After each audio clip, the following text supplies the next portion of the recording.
What is up, everybody? Welcome back to the Nerdy Brewer. I have a great video in store for you folks today. Now, so far I've covered a few video games for this channel, but not nearly enough. So for this video, I'm going to be covering The Legend of Zelda. And also, I'll be having a beer recipe that I made just for this video. Now, anyone who knows me knows that I love The Legend of Zelda, just as much as I love Mortal Kombat. It's right up there with it. So for this video, I've decided to cover my top 3 favorite Legend of Zelda games. Now, I'm going to get one thing out of the way here really quick. When I made this video, Tears of the Kingdom had just come out, so I'm still playing it, so of course it's not going to be in this video. With that said, rest assured it is going to get its own video because holy shit, that game is amazing. Moving on. As said before, I'll be covering my top 3 favorite Legend of Zelda games. Everyone's going to have their own opinion and I totally respect that, so if any titles that you like don't make this list, please know that I love all Legend of Zelda games, so don't take it to heart. I'd love to hear your thoughts on it, so please leave a comment on your favorite Legend of Zelda game, just in case if it doesn't make the list here. Now, as I go over these titles, I'll be discussing the history, the gameplay, and just things in general that really stuck out to me as a player. So, without further ado, let's get to it. First up on the list is The Legend of Zelda Ocarina of Time. This is where it all started for me with Zelda games, as it did for a lot of fans. It's arguably the best game in the franchise. I honestly think beauty is in the eye of the beholder, so, we're all gonna have our opinions, so whatever. Now, Ocarina of Time was released on Nintendo 64 on November 21st, 1998. The N64 console was one of the dominant game consoles and would come out with a large number of games that would be absolute hits. This game, however, would become a timeless classic. The gameplay, the design, and open world was quite the eye-opener. Being able to run around fighting different enemies using a variety of different weapons and other really cool items made it really hard to put the controller down. The story is about a young Link who lives during a peaceful time in Hyrule. He wakes up and basically gets told he needs to go on an adventure to save Hyrule. Basic Zelda game stuff. He is tasked with getting the spiritual stones to open up the Great Door of Time, but he's tricked by the antagonist, Ganondorf. Ganondorf steals the Triforce, a power created by the 3 goddesses, and basically takes over Hyrule. Link wakes up 7 years later and sees everything has turned to shit. From there, his new quest is to save Hyrule and try to undo the damage that's been dealt to the world. In the game, you encounter iconic temples, dungeons, enemies, and iconic boss fights.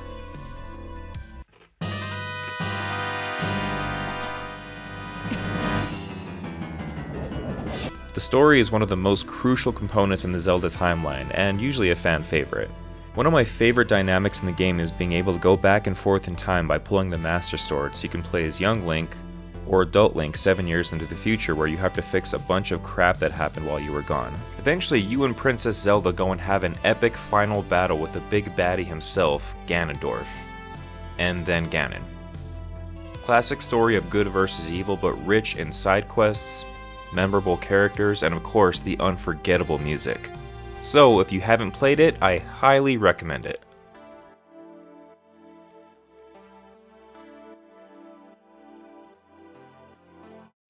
Next on the list is The Legend of Zelda Skyward Sword. Now this one honestly was a tough one to choose for a number of reasons, which we'll get into. Skyward Sword was released on Nintendo Wii on November 18th, 2011. The Wii introduced motion-based controllers, which made the gaming experience more active. While there were tons of great games these controllers were perfectly matched with, like Wii Sports, Skyward Sword was without a doubt the most frustrating controller style for the whole Zelda franchise. That's my opinion! The controller was difficult to get used to for a lot of people. The kind of jerky camera style, the sensor having to be recalibrated so you're not getting carpal tunnel while trying to shoot an arrow. Even with the Wii Remote Plus, which was required for the game to even work, it still had its issues. Now, with that said, the Wii controllers had issues in general, just with games and even the players too.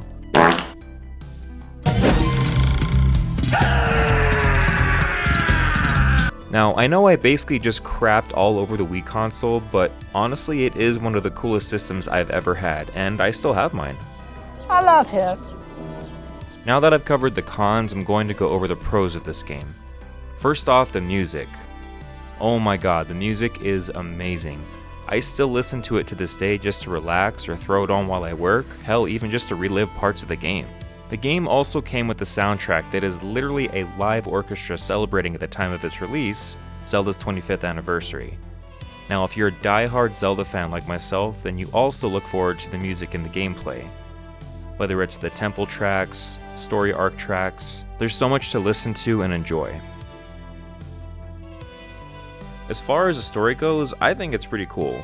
It's the prequel to the Legend of Zelda saga and starts the cycle of rebirth, which entails the resurrections of Zelda, Link, and Demise. Instead of coming back as Demise in other games, he comes back as, you guessed it, Ganondorf. Or Ganon. In Skyward Sword, our hero Link lives in a Cloud City type place called Skyloft. Zelda is a childhood friend of Link's and is very close to him. She's not a princess in this game, but later on you find out she's the reincarnation of the goddess Hylia. Zelda gets taken, so it's up to Link to find her and bring her back home. Upon starting this quest, he finds out there's more to it than meets the eye. Before he heads out, he is lured by a mysterious being into a temple where he finds the goddess sword. The being reveals herself as Fi, a spirit that inhabits the sword. An opening in the clouds allows access to the surface for the first time, so Link heads down to find the sealed grounds, where he's told by an old woman how to track down Zelda. In order to do so, he must explore this new world he finds himself in by going to Faron Woods, Elden Volcano, and Lanayru Desert. Afterwards, he's back at the sealed ground where the seal at the bottom breaks, containing an ancient evil known as the Imprisoned, who is basically just the monstrous form of Demise. Link seals him back up, but only to find that it won't hold for long. Knowing that the time will soon come that the seal will be fully broken and Demise will be free, he must seek out the sacred flames to empower the goddess sword, which will then become the Master Sword. Eventually, the final battle kicks off and it's Link versus Demise. That's pretty much the meat and potatoes of the whole story, but there's a lot more to it than that. There's only one way to experience every savory morsel of this game, and of course that's to play it.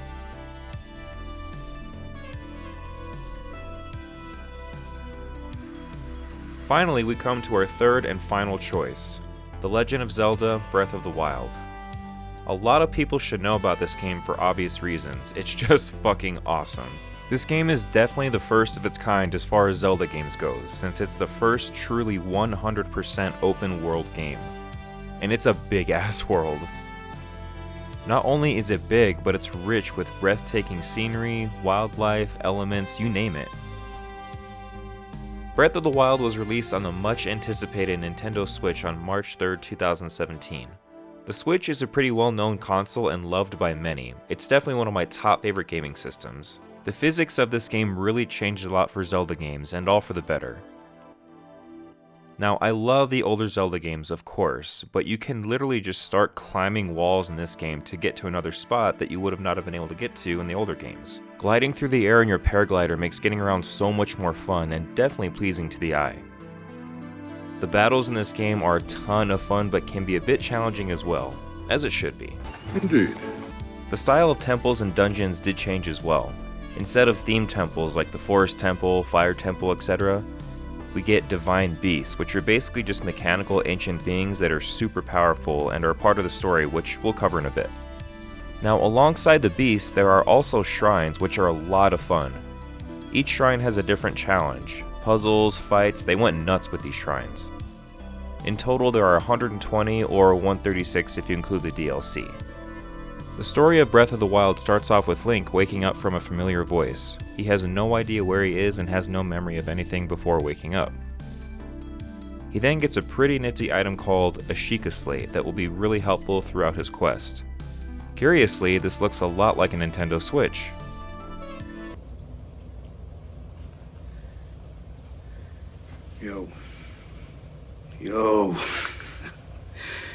You got a gift, my friend. You got a gift. Now, a little bit of a backtrack before we dive into the rest of the story. About 10,000 years before this, Hyrule is in a place of peace and prosperity thanks in part to the technology of the Sheikah people. With the help of the Sheikah, Hyrule prepares for any threat that may come. That threat eventually comes in the form of Ganon, a boar-like alter ego of the legendary demon thief, Ganondorf. With the help of the Guardians and Divine Beasts who were created by the Sheikah people, the royal princess and chosen hero are able to defeat Ganon. With their victory and peace seemingly secured, the king decides to bury the Guardians and Divine Beasts deep underground since it seemed Ganon would not be coming back. Go ahead and shoot! I'll be back! I always come back!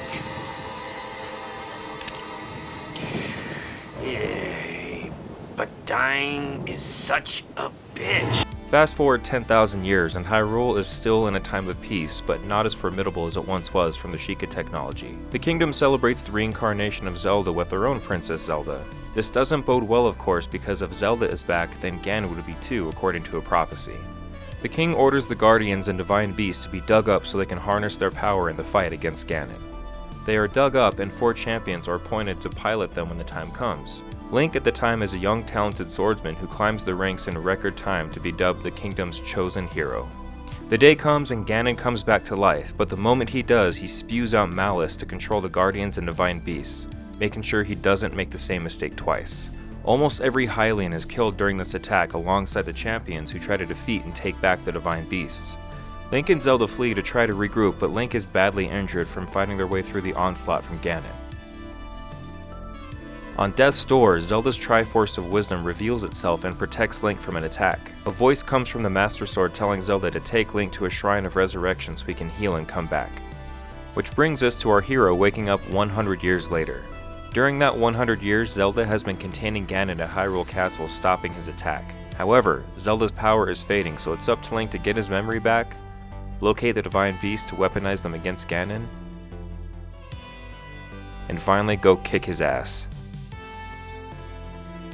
That's pretty much all the story I can cram into this video, but you get the idea. Now, I'm going to be honest, my favorite part is just running around exploring Hyrule in the different ways you can. Building up weapons, unlocking really cool armor, or just terrorizing enemies a multitude of ways. That's why you are who you are. God bless you. You got a fucking gift. No, I don't. Yes, you do. I really Oh. don't. Yes, you do. Also, the DLC is super badass, and you can use amiibos to unlock other things like the Ocarina of Time tunic, the Twilight Princess tunic, Majora's Mask, or even the Phantom Ganon armor. You. No. No, you're very good, you. No. You are very good, There's you. a lot more to it than that. You're very good, you. There are underlying You things that you understand don't... me? No, you're right. You're right on the money. So, do yourself a favor and play the game.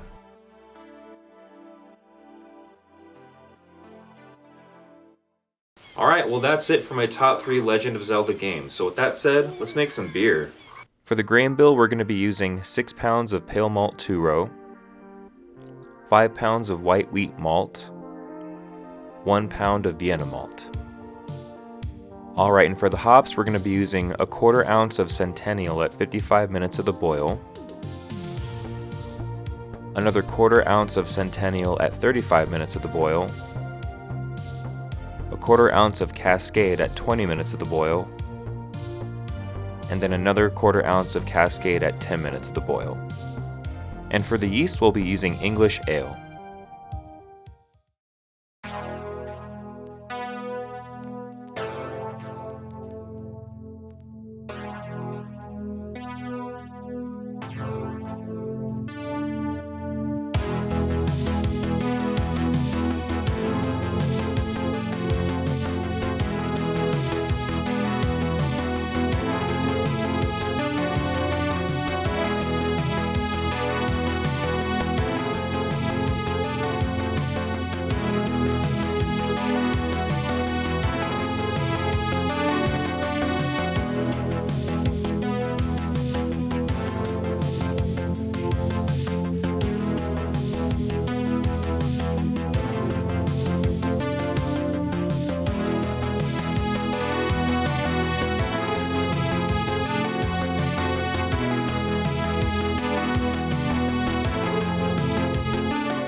Alright everyone, well that does it for this video. I hope you all enjoyed it. If you're new to the channel, please hit that like and subscribe button so you can keep up with my upcoming content. Thank you so much for watching, and as always, stay nerdy, my friends.